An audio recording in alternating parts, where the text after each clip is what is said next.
माझ्या जाण्यानं तुमची आबाळ काय कमी व्हायची नाही ती, पर तुमची साऱ्यांची दैना म्या माझ्या उघड्या डोळ्यानं पाहू नाही शकत. पावसाला जेव्हा बोलिवलं तेव्हा एक टिपूस देखील नाही गळाला, आणि जेव्हा बोलिवलं नाही तेव्हा मातूर उभ्या पिकाला आडवा करून गेला.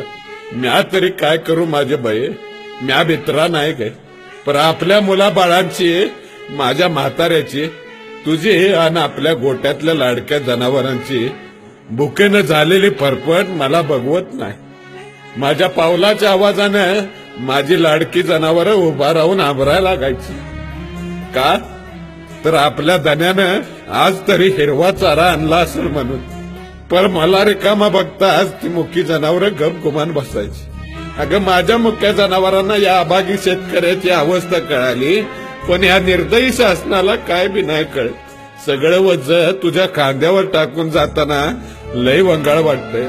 माझ्या पोराला सांग, साध्यातला साधा शिपाई हो, पर शेतकरी नग. कारण साध्या शिपायांनी जरी संप केला तरी त्याचा पगार हजारानं वाढतोय.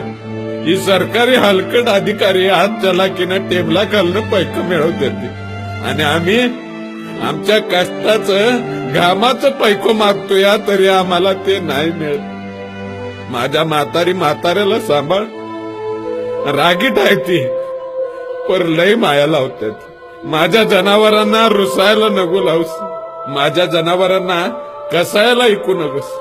लय झालं तर रानावनात सोडून दे, पण आपलं धन कसायाच्या हातात देऊ नकोस. आणि माझ्या लाडक्या पोरीला सांभाळ, तिला माझा एक गोड मुका दे.